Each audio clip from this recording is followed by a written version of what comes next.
What if I told you that there are worlds beneath our oceans full of life and landscapes stranger than any sci-fi movie? Imagine yourself standing aboard a research vessel, a floating village churning on the powerful waves of the Pacific Ocean.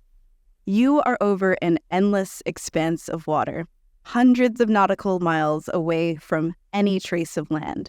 The air, crisp and salty, whipping past your face, is thick with anticipation, and the horizon is stretching out before you like a canvas waiting to be painted. This vast stretch, our world ocean, covers 70% of our planet, provides 50% of the oxygen that is currently filling our lungs, and holds deep within its unknown swath solutions that provide advancements for our societies. But although the ocean is so important to our existence and survival, there's a lot that we don't know about it.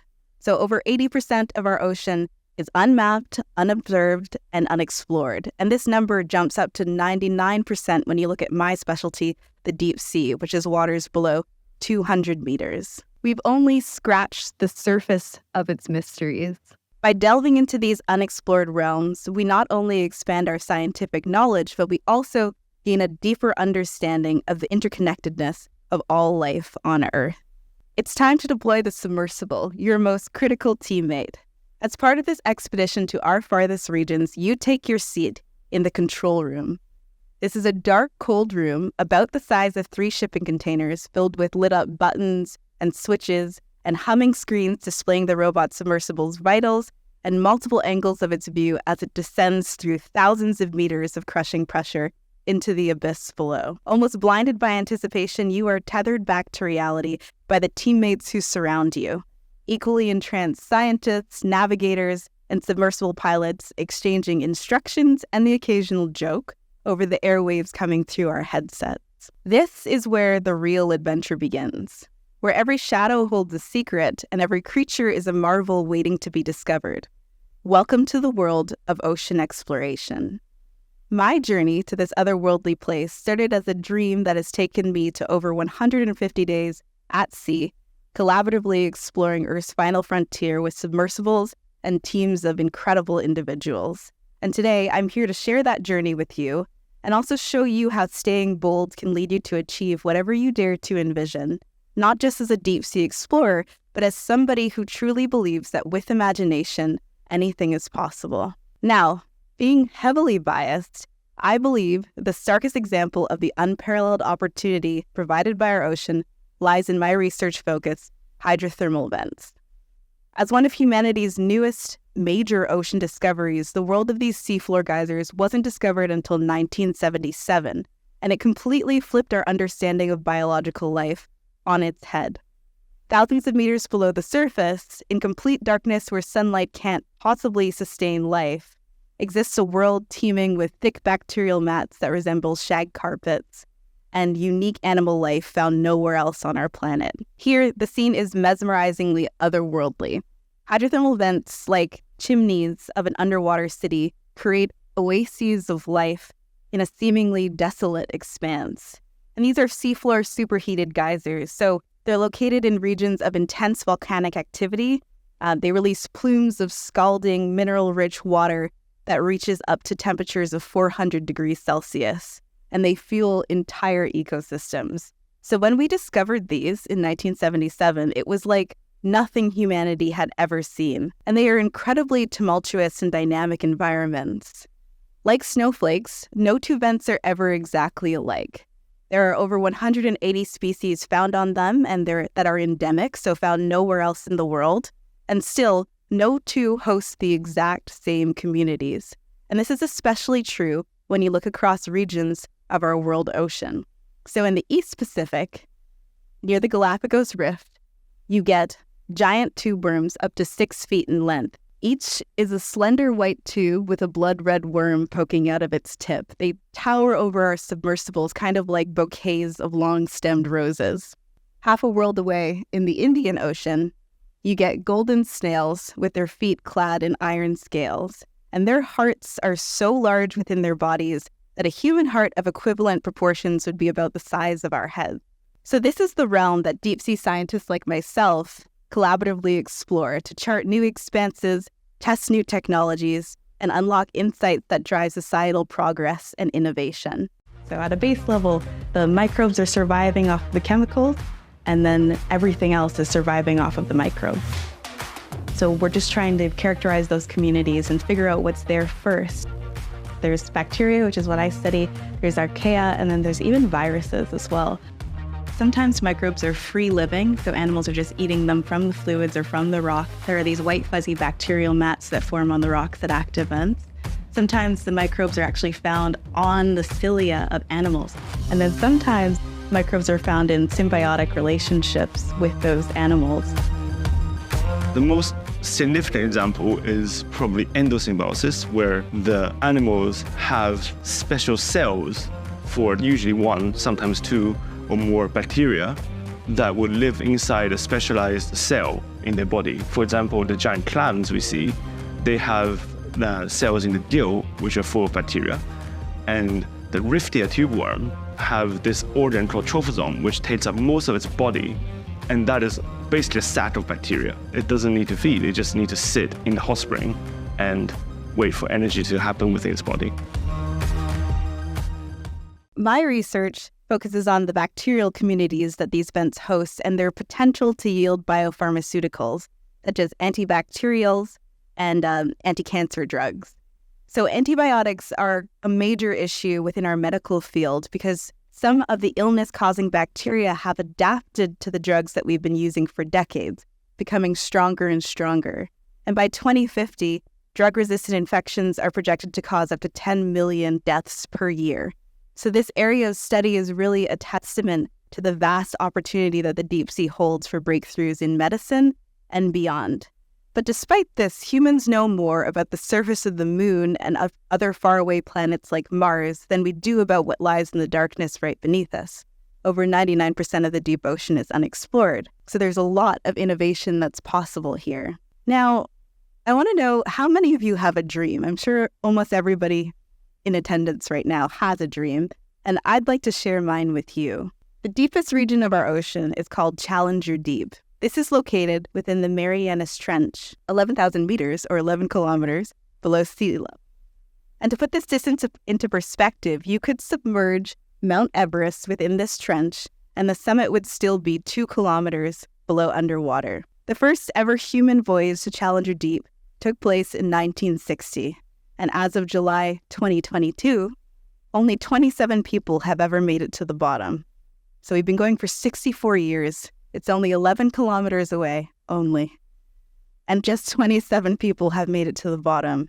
And if you're like me, you'll gladly help make it 28. So I plan to get there the same way I got here with you today. The theme of this day, Future Forward, looks ahead on how to tackle unprecedented challenges and create groundbreaking solutions.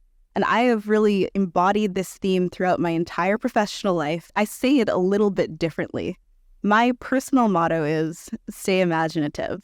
So today, I'm providing you with a future-forward guide to staying imaginative. Observation of the unexplored ocean offers unparalleled opportunity for revolutionary discoveries.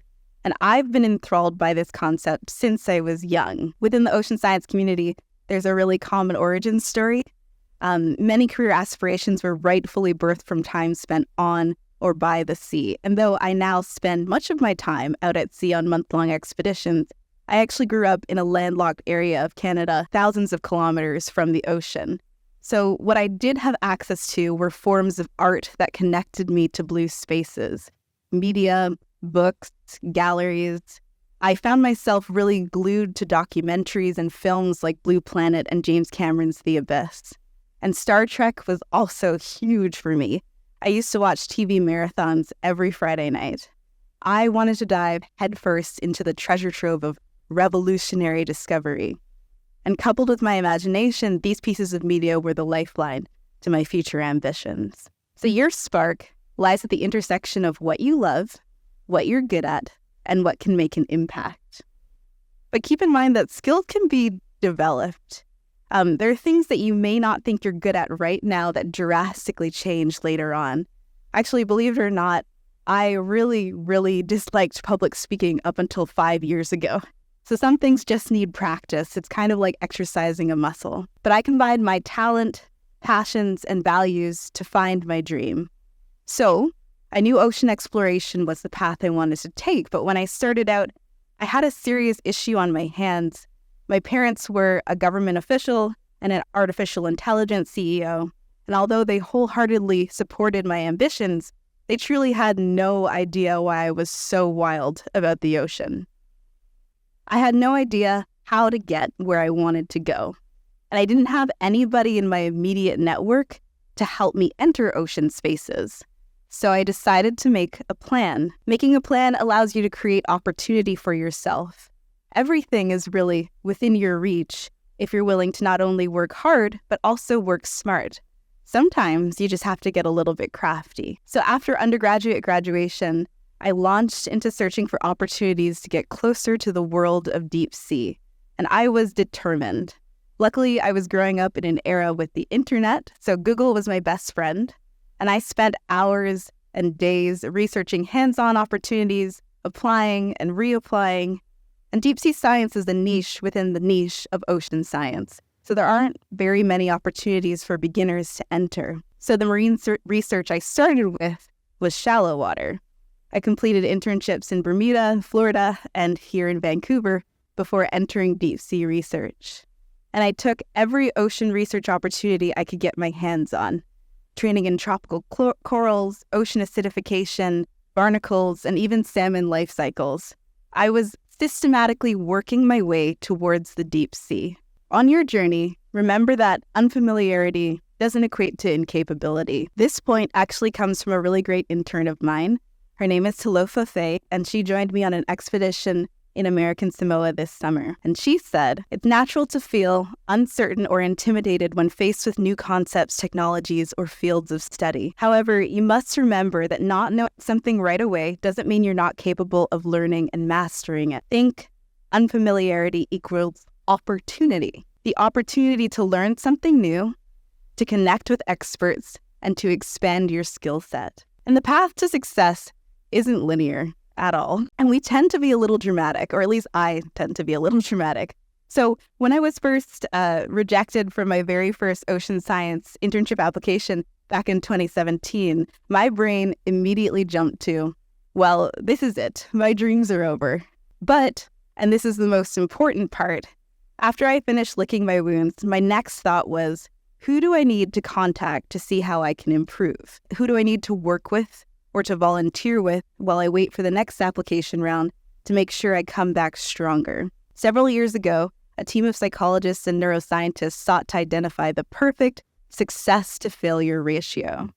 Perfection is boring, and too much failure is demoralizing.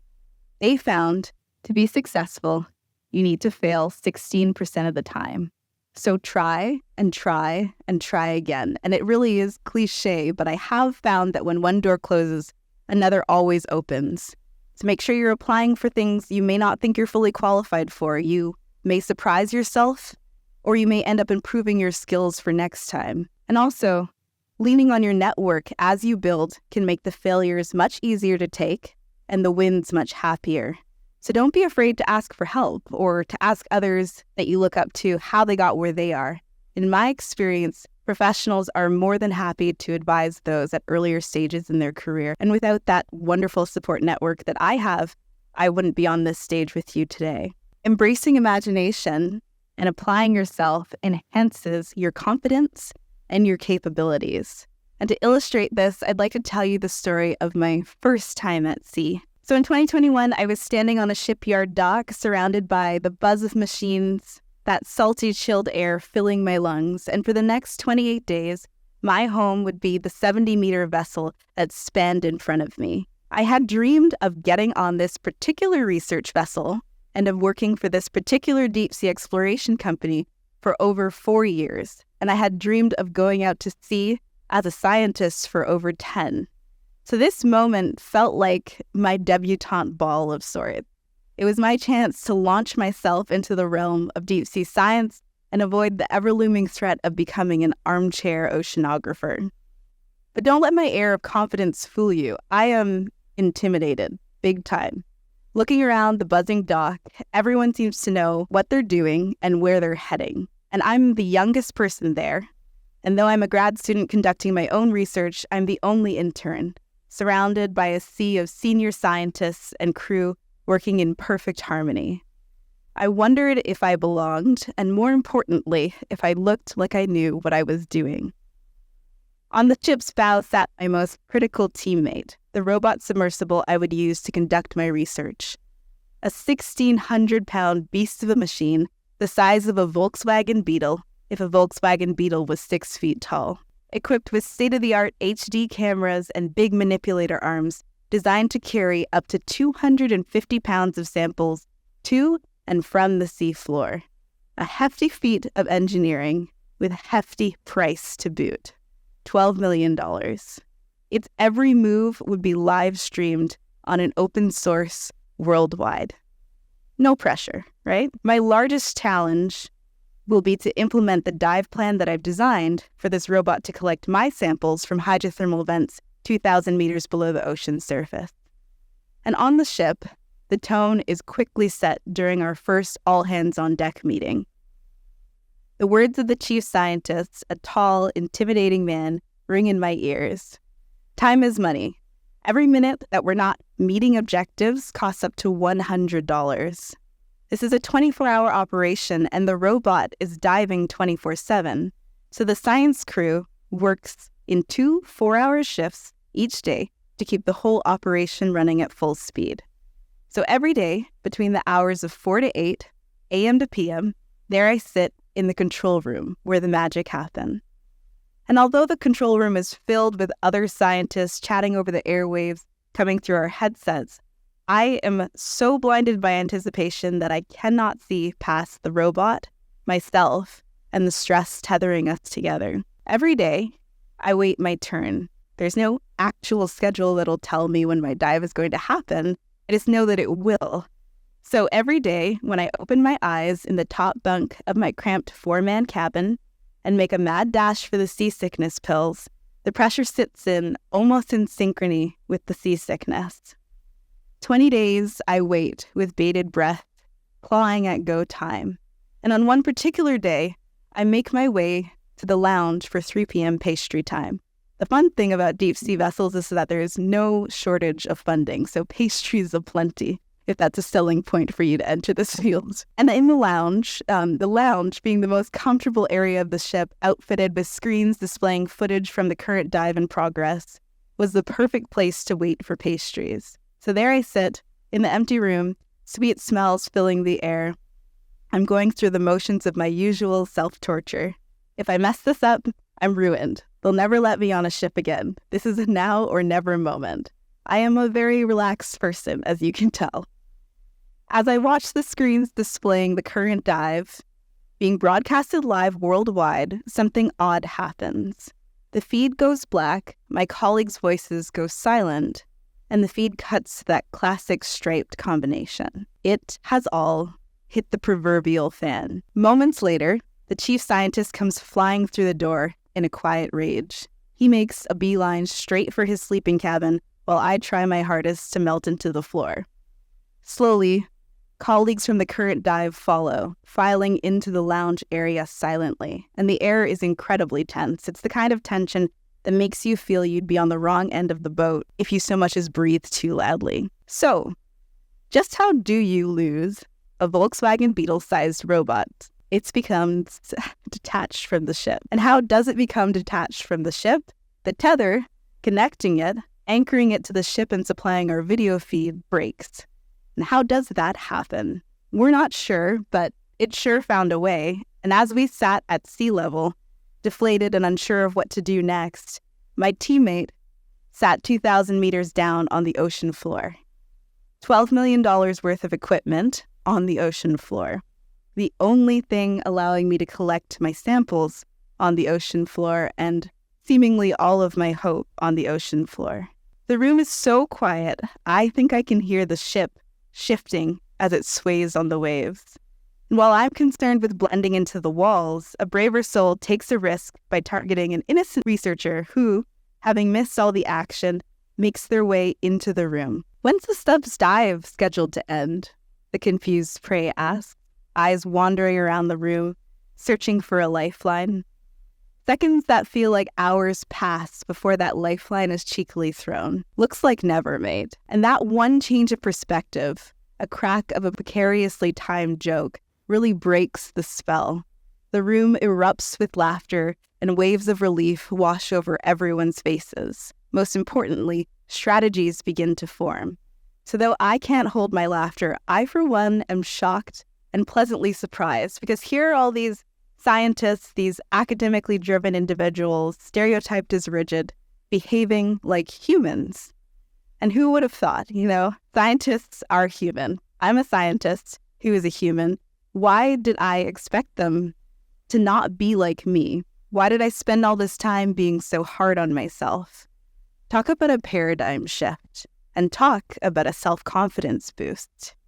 So it was extremely admirable to then witness how easily shipmates transferred from a moment of utter hopelessness to, wait, we can fix this, and more importantly, we can do it by working together.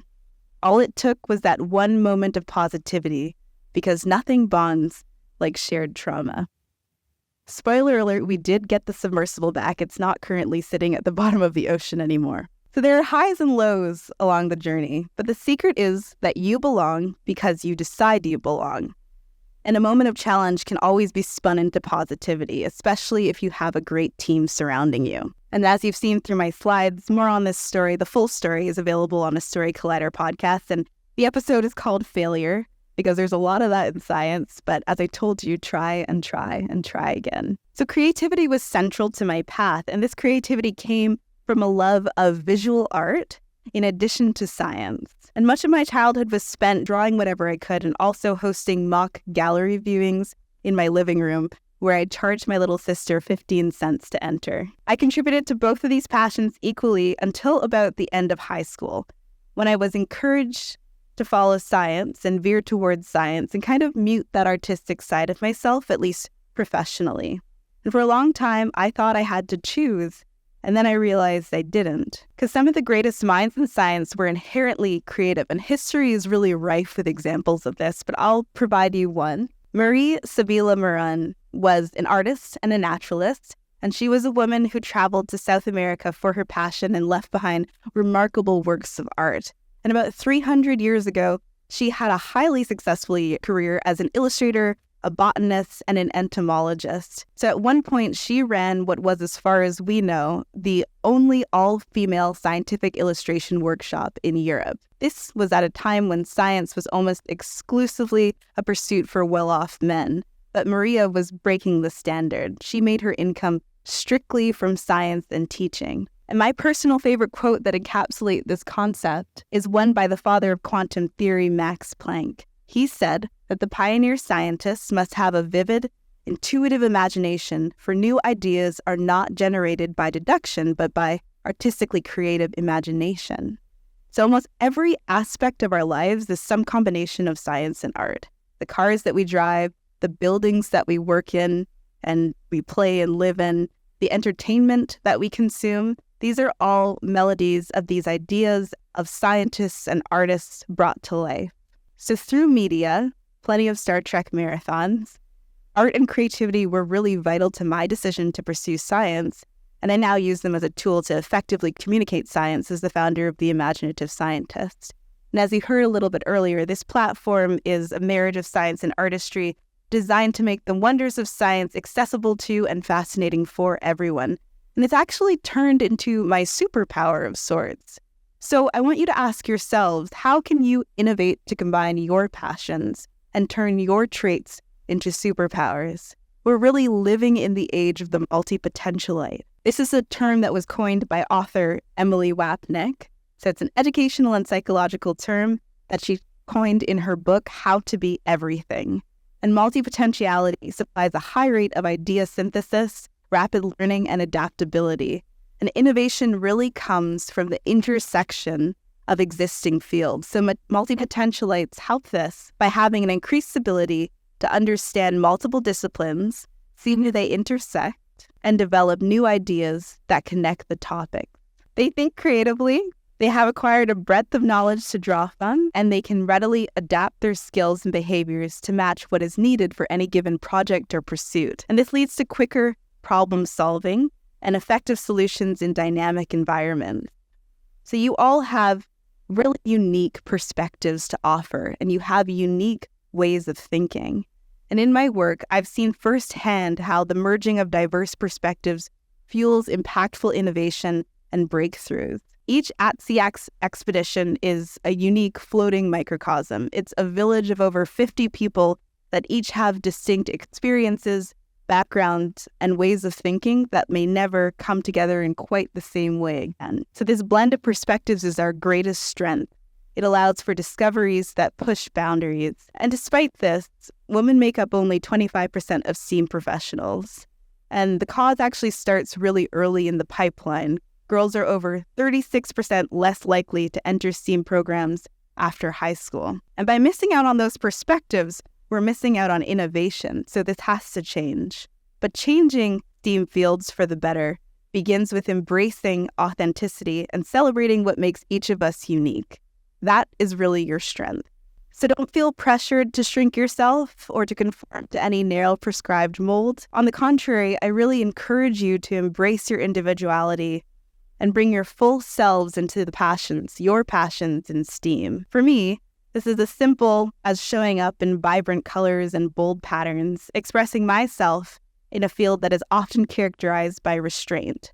And when people think of a scientist, they think of somebody who maybe dresses in very muted colors or takes themselves very seriously. But as I hope you're learning today through the several examples we've had all day, you don't need to fit into that general box of what a scientist looks like. And actually, there are many scientists out there that don't. And the strongest thing that you can do is show up and be yourself. Staying true to who you are not only enriches your own journey, but it also fosters a more inclusive, creative, and collaborative environment in STEAM. So as a deep sea oceanographer, my passion lies in exploring the most uncharted realms of the ocean, where mystery, discovery, and innovation converge. And our unique perspectives and ways of thinking are really what drive innovation. And by embracing our individuality, we contribute to a culture that values and thrives on diversity. So, in short, bringing your full self into your pursuits really strengthens the fabric of our very field. And when I talk about our very field, of course, I'm talking about deep sea exploration, but that applies to any field within STEAM. The most fascinating part about my work is that rarity, that uniqueness of location, and the potential for discovery. Thousands of meters below the ocean's surface exists a world that survives and thrives in the absence of sunlight. And here, scientists explore areas of the Earth few have seen and contribute to the discovery of our final frontier. And embracing my imagination has fueled innovation. It's helped me overcome countless challenges, and it's really sparked an incredible passion for building a more inclusive future in STEAM. And now, as young innovators, it's really your turn to join our community, to dream big, to explore, to push boundaries, and to embrace the limitless possibilities within science, engineering, art, and math. And I really look forward to see where you go. So as you embark on that journey, don't forget to stay imaginative. Thank you so much to my fellow rigid human, Moronke, for such an inspiring presentation. Personally, for me, hearing that when you didn't get the job you wanted, that you pushed through it anyway is so inspiring, because life has so many challenges ahead of us and ahead of everyone here today. So it's amazing to see that you pushed through that and you've gotten so much success in your life.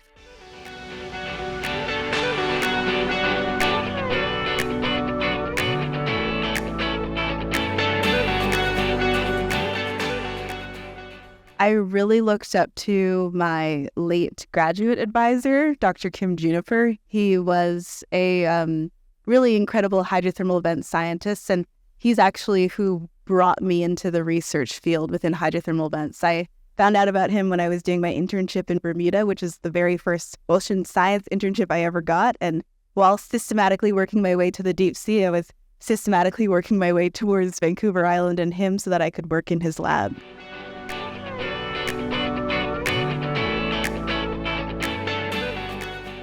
other passions outside of science and outside of STEAM and what you're doing professionally, that's what really helps keep me motivated. Being able to take a break, refresh, and come back. I think if your entire world revolves around your profession, then it's easy to get tired of it and stop seeing the magic in it as well.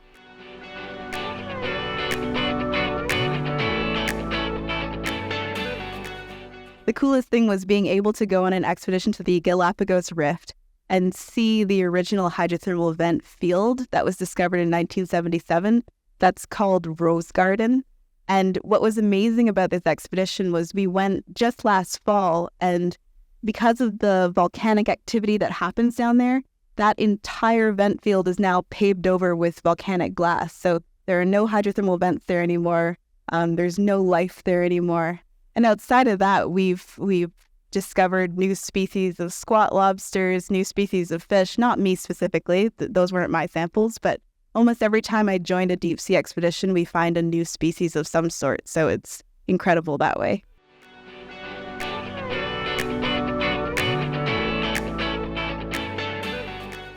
That's an incredible question. Yeah, the deepest point we know of right now is Challenger Deep, 11,000 meters down. It's possible that we just haven't explored much deeper. There was actually an expedition last summer that I wasn't a part of, but what they did was they found that hydrothermal vents aren't just chimneys growing upwards. There was a fragile place of the seafloor where they broke through into a cavernous, like underground hydrothermal vent environment. So it's possible that maybe somewhere within Challenger Deep, the seafloor is so thin that you could break through and find an entirely different ecosystem down there. And I would expect to find small things. I expect to find a lot of bacteria down there. I'd also expect to find xenophores, which are these animals, singular-celled animals that can grow up to this big. So it's one cell, but they're huge because of deep-sea gigantism. And those are found a lot on abyssal plains and in trenches. So you'll probably see them down there as well.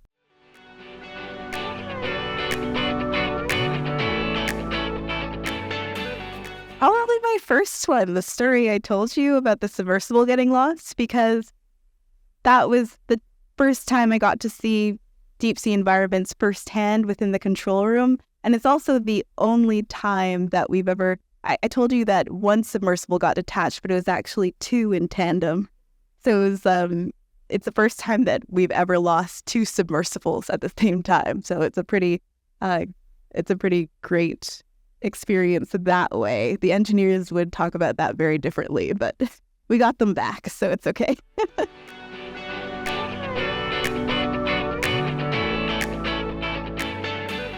My favorite thing about them is that they sustain an ecosystem that lives off of chemical energy. So up until we discovered them, every living life form that we knew of was sustained off of photosynthesis, so taking the sunlight and turning that into energy and sugars. But then it's the bottom of the food web down there are the little tiny bacteria, and they are sustained off of chemosynthesis. So they take the chemicals coming out of the superheated vents and turn that into energy to sustain the whole ecosystem. And it was just like nothing we had ever seen before. And now there's a whole field called astrobiology that's based off of it, where people believe that because of how dynamic those environments are and how unhospitable to us they are, it's possible that we could look into them for finding life forms on other planets as well.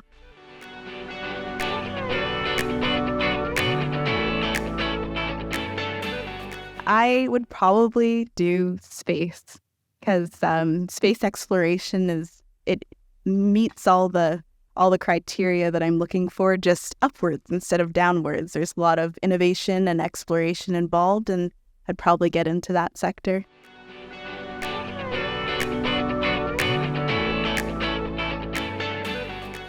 I could sum that up with never self-reject. I think sometimes girls, and especially just young individuals in general, tend to be harder on themselves and feel like their credentials aren't as impactful as they are. So my personal motto is always let them reject you, never self-reject.